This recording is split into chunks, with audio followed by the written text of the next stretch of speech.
pas de jeu, il n'y a pas d'âme, il n'y a rien. On dirait que c'est Rudy Garcia, l'entraîneur. Salut à tous, le journal du foot de ce mercredi 10 juin. Des excuses et de nouvelles punchlines pour Adil Rami. Le défenseur français a publié une série de stories Instagram pour présenter ses excuses à Rudy Garcia. Le champion du monde avait lâché une petite phrase qui remettait en cause les qualités d'entraîneur de l'actuel coach de Lyon lors d'un stream sur FIFA 20 sur Twitch. Rami a surtout regretté l'ampleur prise par cette affaire sur certains médias. C'est sur le ton de la rigolade. Des journalistes malveillants ont réussi. C'est un peu moi le coupable évidemment, je leur donne à manger. Ils ont publié tout ce que j'ai pu dire, mais ça fait chier de devoir s'excuser alors que je joue à la PlayStation, a lâché l'ancien Marseillais. Les infos et rumeurs du mercato, comme souvent Marseille et Lyon, sont sur le même joueur, Marcos Polo, jeune buteur de 19 ans de Fluminense, serait suivi par l'OM et l'OL selon Globo Esporte. Le club brésilien voudrait récupérer au moins 10 millions d'euros pour ce transfert. Le PSG a bien tenté sa chance pour Paolo Dybala l'an dernier. L'attaquant a reconnu avoir été approché par le club parisien la saison dernière, mais aussi par Manchester United et Tottenham. L'attaquant avait finalement préféré rester à la Juve, où il sortait d'une saison délicate.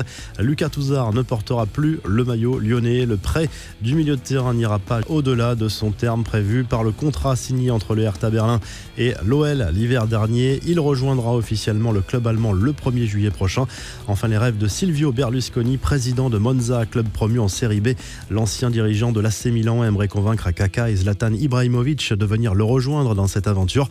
Il a essuyé un premier échec sur ces deux dossiers, mais garde espoir. Les infos en bref, des nouvelles de Nicolas Anelka qui est revenu sur l'affaire de Naïsna lors du Mondial 2010. L'ancien attaquant des Bleus promet des révélations sur l'affaire dans un documentaire qui sera prochainement diffusé sur Netflix. Aujourd'hui, on sait que les mots qui ont été écrits dans la presse sont faux. Il y aura beaucoup de réponses aux descriptions de ce qu'il s'est passé en Afrique du Sud et plus globalement dans ma vie, a confié Anelka. Le Conseil d'État s'est donc prononcé sur les recours de Lyon, Amiens et Toulouse et n'a que partiellement donné raison à la LFP. La fin de la saison de Ligue 1 et la méthode de classement sont validées, mais les relégations sont suspendues. Amiens et Toulouse se sont félicités de cette décision qui ouvre en théorie la possibilité d'une Ligue 1 à 22 clubs, mais dans les faits, c'est bien plus compliqué. Une nouvelle convention de la LFP doit être entérinée prochainement et ce document empêche le passage à 22 de la Ligue 1 et cela ferait donc tomber le principal argument du Conseil d'État. Alors que la Première Ligue reprendra dans une semaine, N'Golo Kanté a fini par dépasser ses angoisses. Le milieu de terrain français a été aperçu à l'entraînement par la presse anglaise en compagnie du reste de ses coéquipiers. Le champion du monde refusait jusqu'ici de prendre part aux séances collectives par crainte du coronavirus. La mésaventure de Samu Castillejo, l'ailier espagnol de l'AC Milan, affirme avoir été braqué, pistolet sur le visage par deux hommes dans la capitale lombarde. Les malfaiteurs sont repartis avec une montre de luxe selon la Gazzetta dello Sport, mais le joueur ne souffre pas de séquelles physiques. Rien ne va plus entre Mario Balotelli et son club. L'Italien n'a pas été autorisé à entrer au centre d'entraînement de Brescia mardi matin. Le club s'est défendu en évoquant un problème administratif lié à son arrêt maladie. Certains y verront de l'opportunisme, d'autres une nouvelle polémique sur Neymar. Un militant LGBT a déposé une plainte contre l'attaquant du PSG pour des propos homophobes qu'aurait tenu le joueur contre l'ex-compagnon de sa mère. La presse à scandale avait révélé sa bisexualité. Les insultes homophobes ont été entendues dans un enregistrement audio d'une conversation privée du joueur avec des amis. Neymar y insulte Thiago Ramos, 22 ans, ex-petit ami de sa mère, on le rappelle. C'est un procureur qui décidera s'il doit engager ou non des poursuites. Le Bayer Leverkusen, premier qualifié pour la finale de la Coupe d'Allemagne après sa victoire 3-0 mardi soir contre les amateurs de Saarbrück, club de 4e division. L'autre demi-finale oppose ce mercredi soir le Bayern Munich à Francfort.